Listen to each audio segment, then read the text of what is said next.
Thème 4 d'Histoire de 3e, Françaises et Français dans une République repensée. Première partie, 1944-1947, refonder la République. Hors de France, ce sont les Forces françaises libres, ou FFL, qui luttent aux côtés des Alliés pour libérer le pays et rétablir la République et ses valeurs de liberté, d'égalité et de fraternité. C'est chose faite à partir de 1944 et le général de Gaulle met en place le gouvernement provisoire de la République française. Les lois de Vichy sont alors abrogées, les institutions républicaines rétablies et des élections sont organisées. De nouveaux droits politiques et sociaux font quant à eux progresser l'égalité, les femmes obtiennent le droit de vote en 1944, la sécurité sociale est créée l'année suivante, puis suit en 1946 la proclamation de la Constitution qui marque l'avènement de la 4e République. Effondrée, la République est désormais refondée. Entre 1944 et nos jours, la France va connaître deux constitutions, c'est-à-dire deux textes qui fixent l'organisation et le fonctionnement de l'État.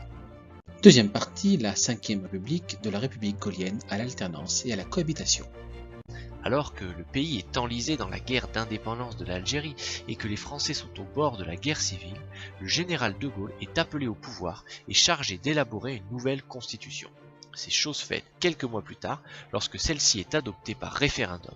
La 5e République est née, de Gaulle en devient le premier président. Suivant les souhaits du général victorieux, le pouvoir exécutif est renforcé. Les pouvoirs du président de la République sont désormais plus importants.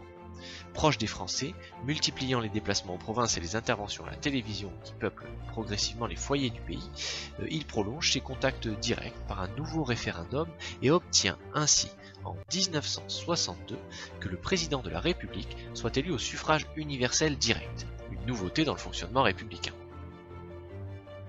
En 1965, De Gaulle est réélu président pour un deuxième mandat, mais son image est écornée. Une partie de la population lui reproche en effet un pouvoir trop personnel, voire monarchique. Mais le mécontentement se transforme rapidement en contestation. En mai 1968, une révolte de la jeunesse éclate dans les universités, révélant une réelle soif de liberté. D'abord étudiante, la crise devient sociale lorsqu'elle est ralliée par les ouvriers. Sorti de cette crise, De Gaulle organise un référendum afin de réformer les institutions. Mais le non l'emporte et De Gaulle démissionne. Son premier ministre Georges Pompidou lui succède alors, puis il est remplacé en 1974 par Valéry Giscard d'Estaing. Mais avant l'arrivée à la présidence de ce dernier, une crise économique s'est installée en France, favorisant en 1980 la victoire du socialiste François Mitterrand, soutenu par une Assemblée nationale nouvellement élue à majorité de gauche. Pour la première fois sous la 5e République, la gauche accède au pouvoir. C'est ce que l'on appelle l'alternance. Pour autant, les problèmes de la France ne sont pas résolus. La crise économique perdure et la pauvreté gagne du terrain. Un vaste programme de réformes sociales est lancé. Malgré ces réformes, les Français votent pour un changement de majorité à l'Assemblée nationale.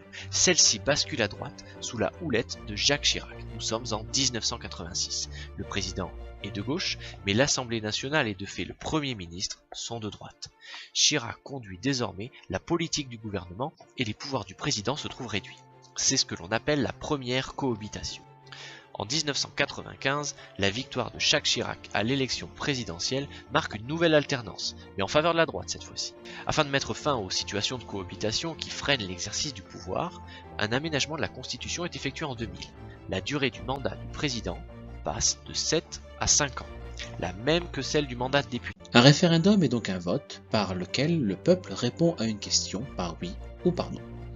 C'est lors d'un référendum, par exemple, que le général de Gaulle a démissionné suite au non, en 1969.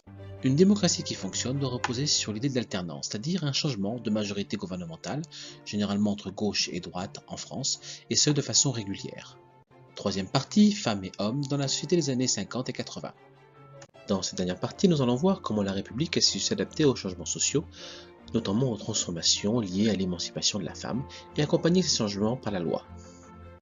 Au début du XXe siècle, les femmes sont, d'après le Code Napoléon, des mineurs civils et civiques.